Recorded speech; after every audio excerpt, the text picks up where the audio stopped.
Hello, everybody. Welcome back to the Inspire View series. I'm so glad you're here to catch another one of my guests and meet this amazing woman. If you are not familiar with my series, I was inspired to do it because I felt it was so massively important for every single person out there to incorporate something they are passionate about into their lives. Because when you weave something into your life that lights you up and excites your soul really thanks you for living. And stress is reduced and relationships improve. You see overall improvements in your well-being.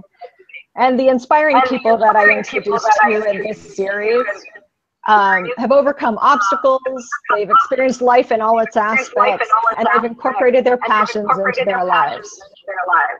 They share some insights and tips to them throughout their lives that have helped them to get to where they are now.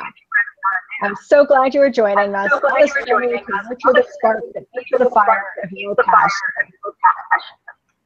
Today, I am so excited and honored to introduce you to a woman whose motto is, "The purpose of my life is to inspire you in yours." Priestess Jessica North-O'Connell is the mother of 5 extraordinary children, 2 of whom have passed beyond. She is a writer, publisher, teacher, metaphysician, performer, aromatherapist, former restaurateur and bookstore owner, and a life enhancement coach. From an early age, Jessica was deeply interested in helping others. Now her passion is inspiring others to dive into and explore their story through meaningful encounters with their own deep selves. Realizing that she has been required to reinvent, rediscover, and rebirth herself frequently throughout her life, Jessica has come to accept that it's okay not to be confined to a single path. Jessica also has an honorary doctorate in religious studies, in recognition of her work in media. She is the co-founding priestess of the 22-year-old 13th House Mystery School in Boucher, British Columbia, and is currently writing programs and teaching courses about aromatherapy, belly dance, and self-discovery through the divine feminine archetypes and myths. So, hello, Jessica. I'm so distracted by this echo I'm hearing, and I hope it's not coming through on the recording. Very little. I can hear you. Thank you. Okay, good, because I can hear it pretty loud and it's really hard to talk over myself.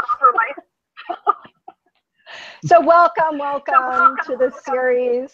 Either way, whether I'm repeating myself or not.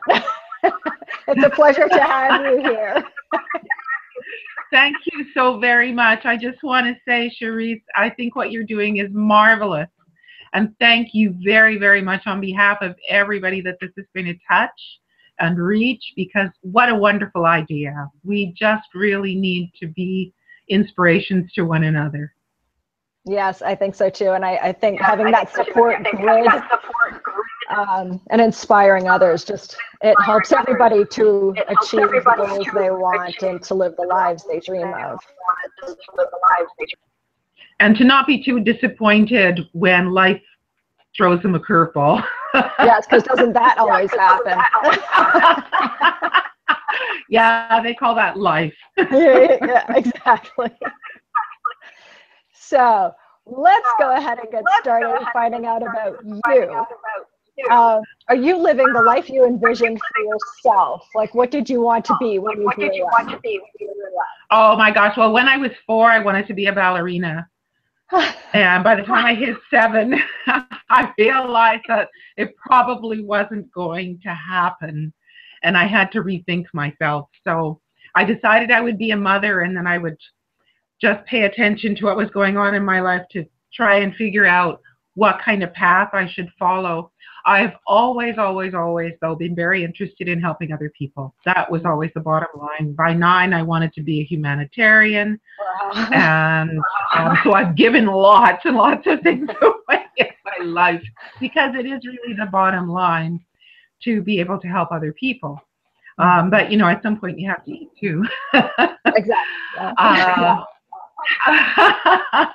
I really feel that when I look at things from the hard and fast perspective, I'm nowhere near what I thought I was going to be doing. But when I stand back and take a big look, I really see that it's been a path. It's been a very convoluted and interesting. I'm not a psychologist, I thought I was going to be a psychologist. But I discovered other things, and I use psychology in my work. It's not a cut and dry, no, this isn't the path I saw for myself. But I've got to say, I never thought I'd have 5 kids. That's the big one. That's sort of for a while in of itself. It's a career. As my daughter said, so how does it feel to have raised children for 40 years? Oh my gosh. Putting it that way sounds so like, oh. Well, it's a couple of generations worth, though. Right. So we all get in these moments of not feeling so inspired to do what we're doing, and the doubts kind of set in. So what keeps you going when you feel less than inspired? Oh, I think that the main thing through it all has been everything changes. Nothing ever remains the way that it is in the moment. It's hard to remember that when you're really down there, but truthfully, everything changes, and it could change into anything.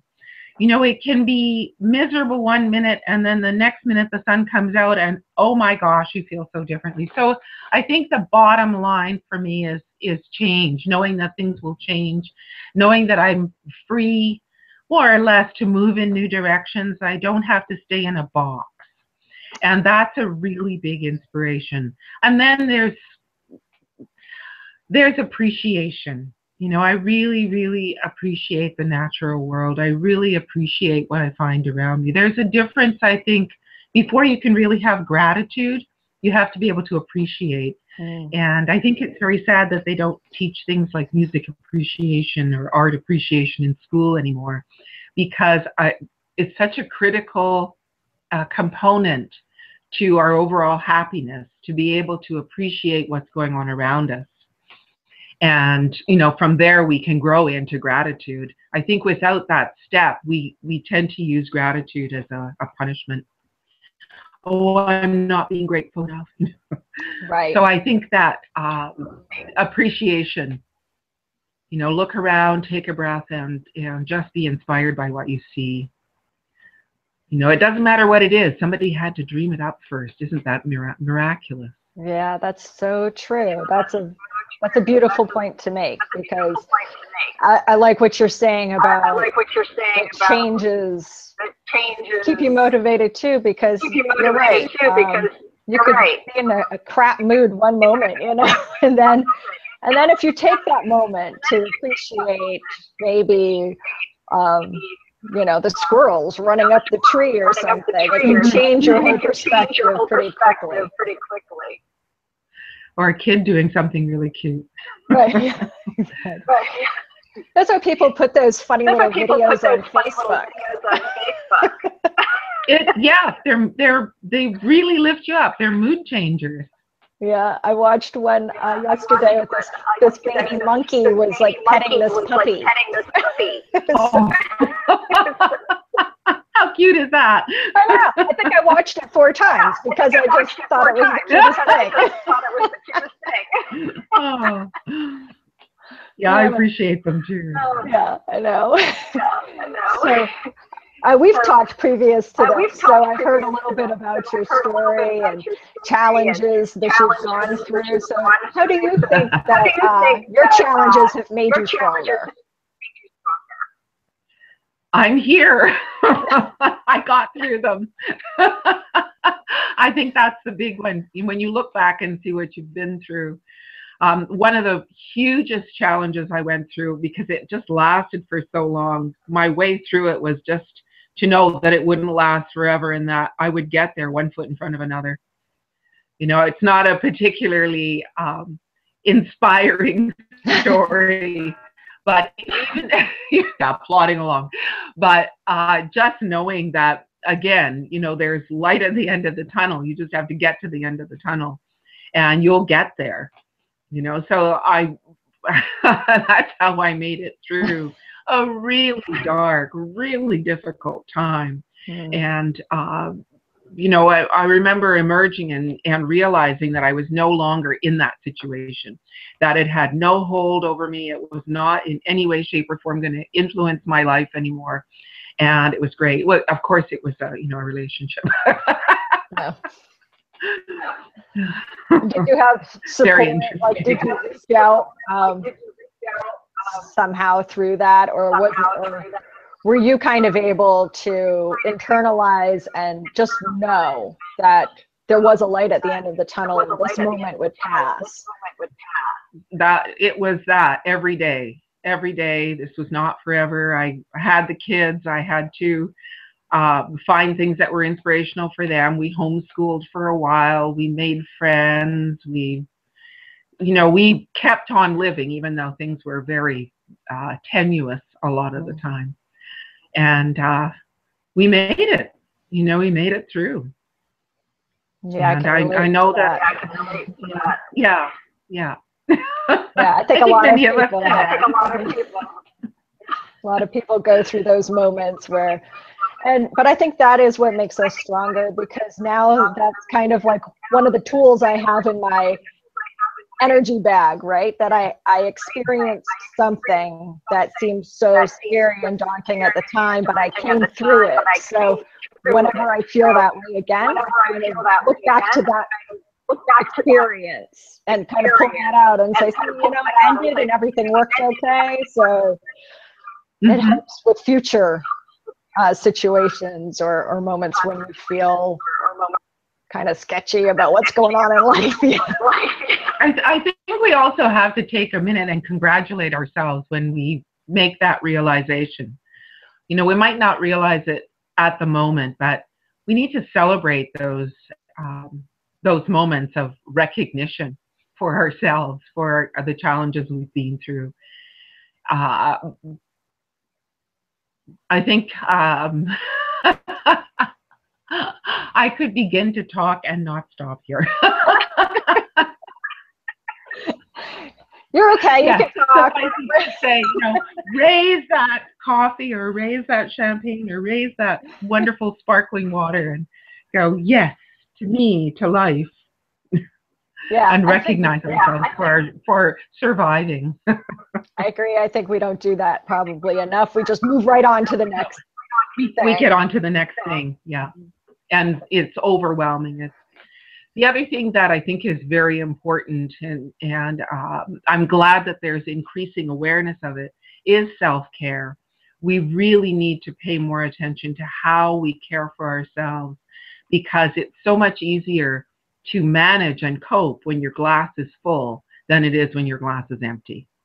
And when we fill ourselves up with good care, whatever that means to us, you know, I think food and rest are critical. Yes. Then we're much more able to face things. And sometimes things that are daunting when we're not feeling at our best are just really not that big a deal when we're on top of it, you know, with our own self-care.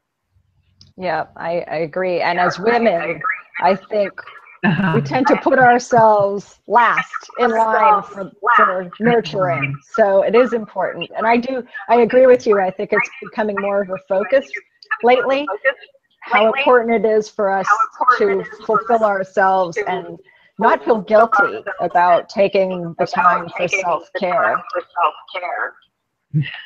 Well, it's pretty silly if you think about trying to wring water from an empty glass.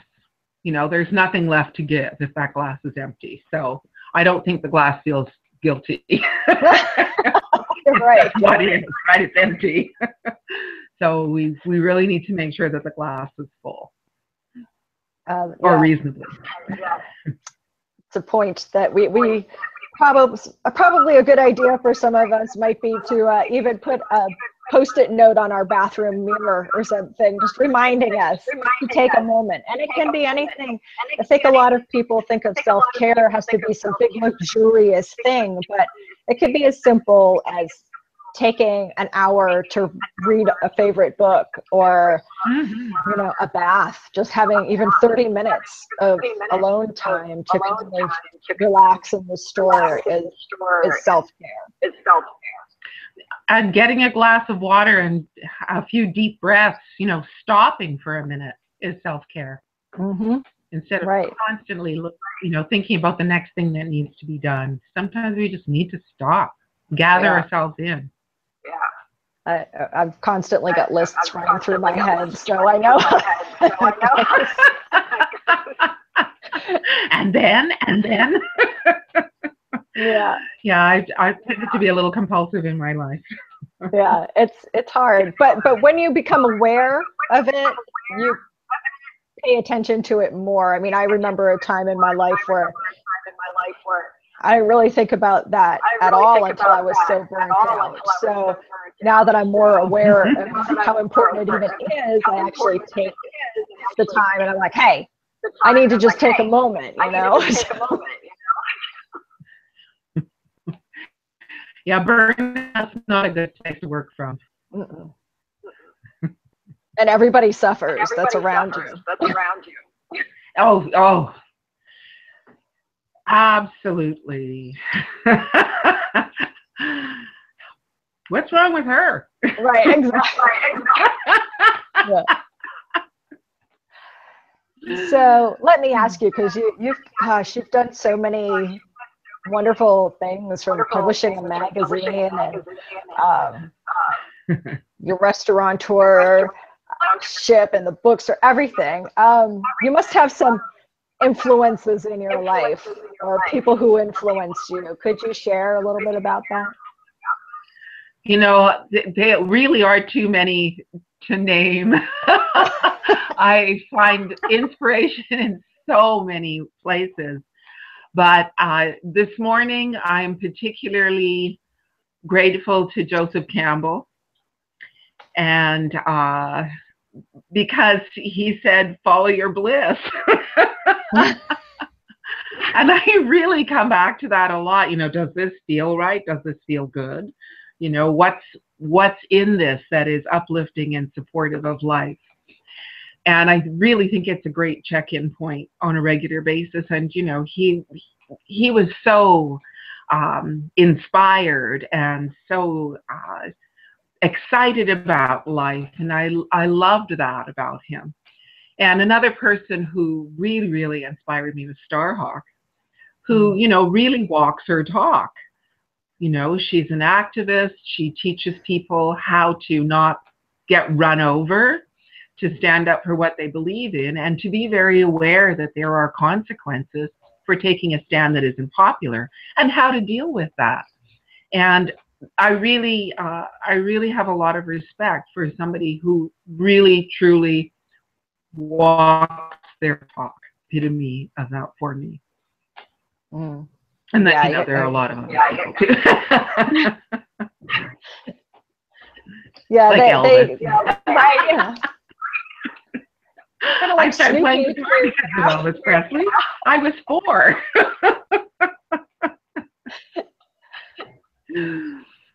But it's good to have find inspiration from people, and it changes all the time. You know, somebody that you find inspiring right now can change next month. So it's true.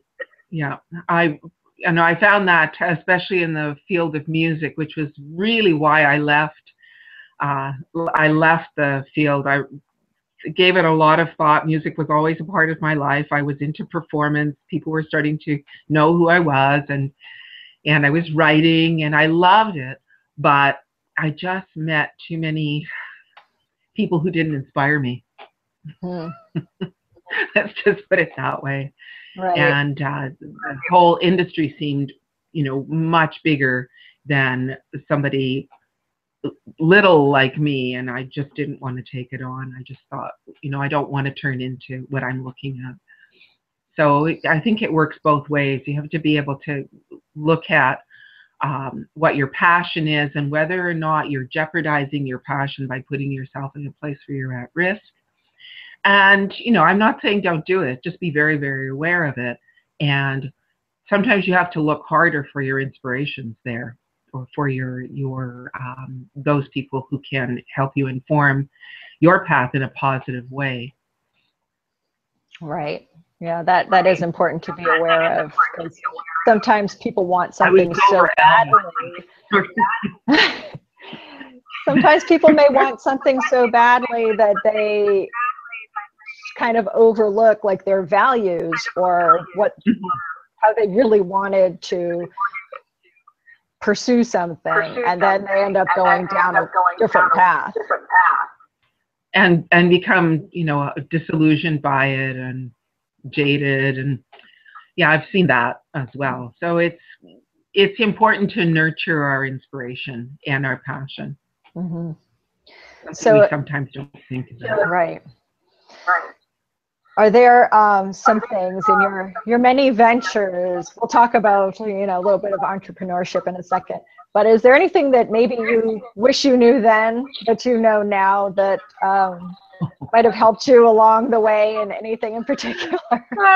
Care. Taking care of myself better. Yeah. Definitely. I think that would have made a lot of difference. Yeah, I wish I had been there to say, you know, really, I don't think you should eat that. Or, you know, you might want to think about writing while you're on your break, instead of trying to cram all that work in once the kids were in bed, after, you know, the dinner and the cleanup and the homework and sitting down at 10 o'clock and then having to get up at, you know, 6 to go to work the next morning. Yeah. It's romantic when you read about it, but, you know, it's hell on wheels when you're living it. Yeah. I can't do anything past 9 o'clock, really. I've kind of checked out at that time. That's sensible. I'm pretty much there now too. Yeah. I mean, I read every night before I go to bed, but anything that I'd have to actually engage my mind in, I don't think that would happen. Yeah, it's pretty rare. Scrabble once in a while. So are there, I'm sure there were, because everybody has these times where they felt like ditching the dream of something that you were passionate about at that time? I know you've got quite a few passions, but has there been a time when you felt like just ditching the dream and doubtful about a path that you've chosen at that time? And if so, how did you manage to get through that? Oh, you know, for 5 minutes. It's like, what am I doing this for? I think it's so much soul food for me that I don't think I've ever completely walked away from anything. For example, you know, the example of music, even though I didn't pursue the big dream of becoming a musician, it didn't mean that I stopped performing or I stopped writing. I just played for friends, you know, and I think sometimes it means scaling back, or rethinking, or redescribing the path. I really do tend to listen to my intuition now. And if I'm batting my head against a wall and not going forward with something, and feeling like, you know, it's all about the struggle instead of about the dream, then I will just stop. You know, I'll just stop. I'll take some time out. I journal. I don't journal like many people journal. I have a wild journal that I write down whatever's going on in the moment, and I do outlines for things, and I do, you know, visions that I have, and I put inspirational sayings in, and I don't even do it in a linear fashion. You know, just open and start going. And find all of those things really, really help. And then I can see, oh, well, that's why that's not working. You know, I can adjust that piece of it. Sometimes we throw out the baby with the bathwater and we don't really need to, you know. Right. We just need it to take a few minutes and restructure what we're looking at, or give it a week even, you know, if it needs that. But yeah, there have been moments, but they're only moments. That's right. They're moments. So this you probably just covered this, but I want to make sure that I ask this because a lot of women and people who watch this series are entrepreneurs, and you've got quite a history of that yourself. So do you have any particular things, two or three things that you've learned about being an entrepreneur that might be helpful to others?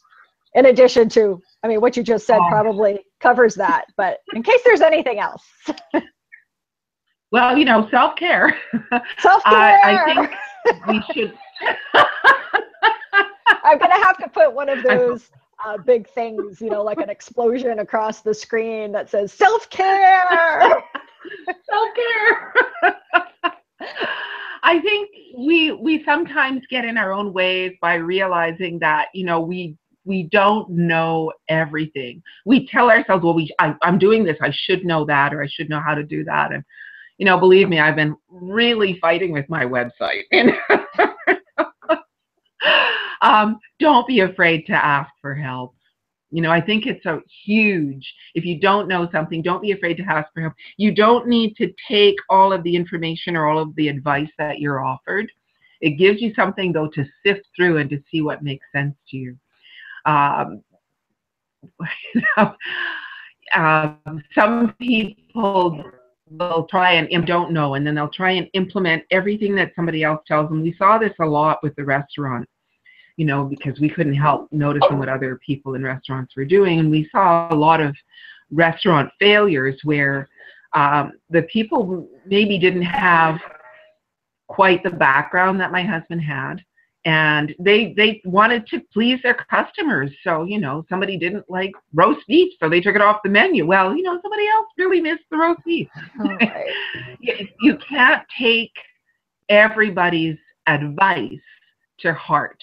You know, you have to be really selective about what you're going to implement. And you have to check in with yourself a lot when it comes to what your intuition knows, what you innately know about what you're doing, and then, you know, what's missing, get help with.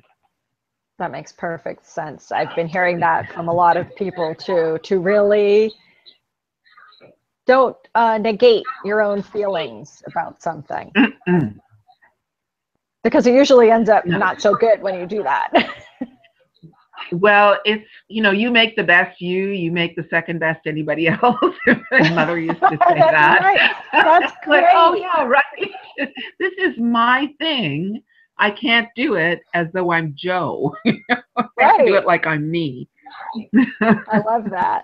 That's and Joe perfect. might have a very different way of doing things. You know, personally, I'm noticing that my style is very different to a lot. I mean, I've spent 2 years hardcore really listening to what, you know, supposedly successful people have had to say about how they structured and run their businesses. And I've hit full and I realized that in many ways, I don't function that way. And that now that I'm following, I'm not on such a learning curve, I'm more on my own learning curve, as I'm following my own inner inclinations or inner knowledge, things are moving so much more quickly and so much more easily for me. I've heard that before. Yeah. I'm getting themes throughout this series, you know, now that I've talked to about 20 women over the year. You know, it's like, hello, Cherrise.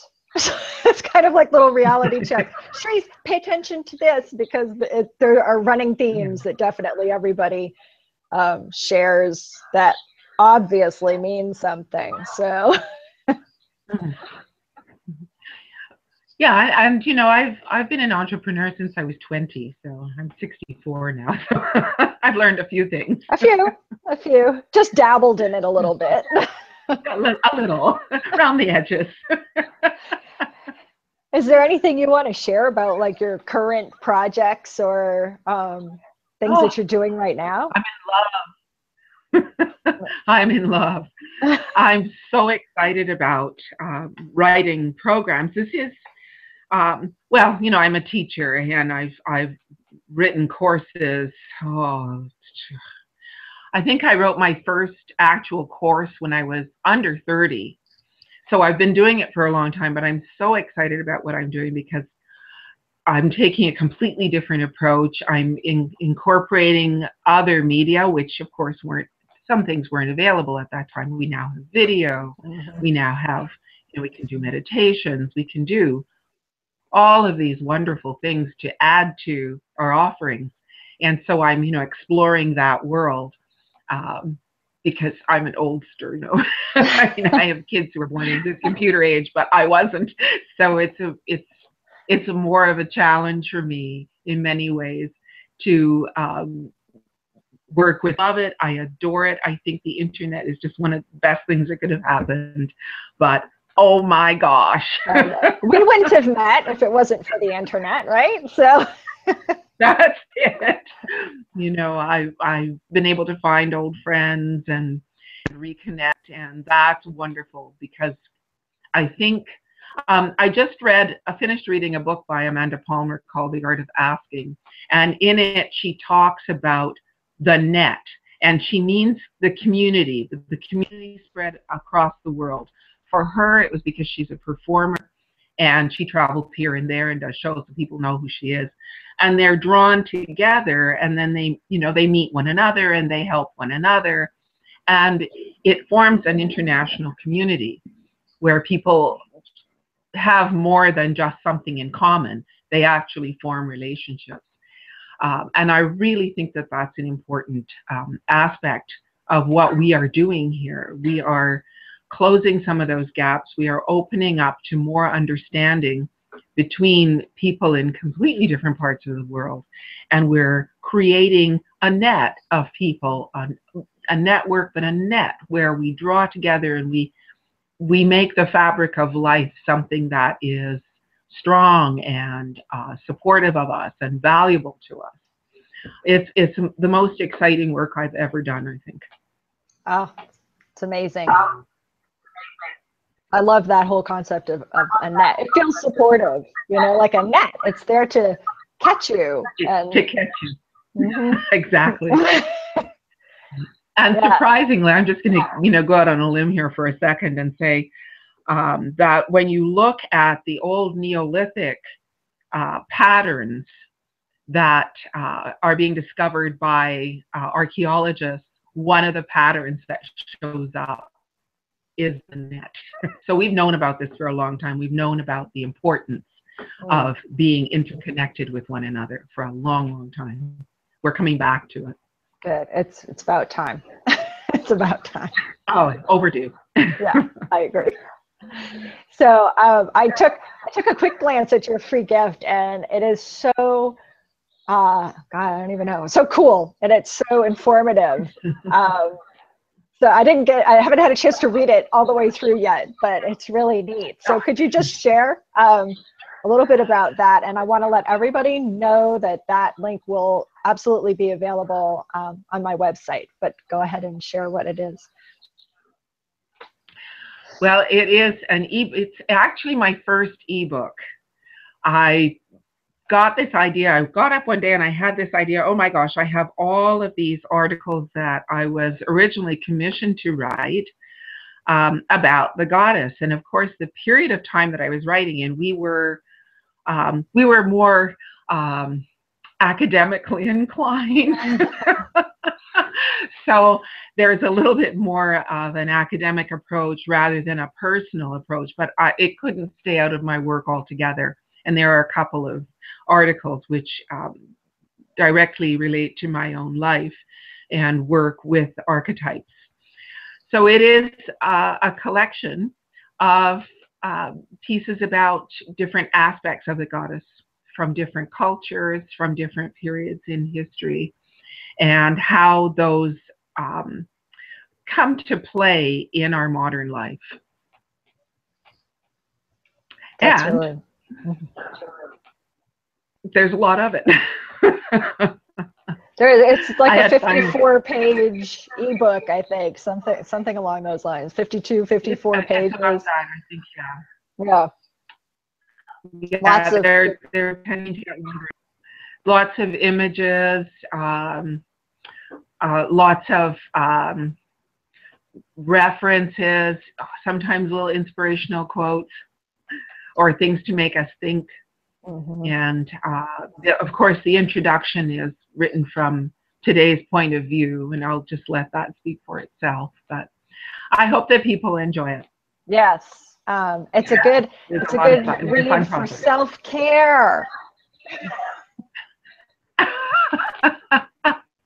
Yes, and that's the truth.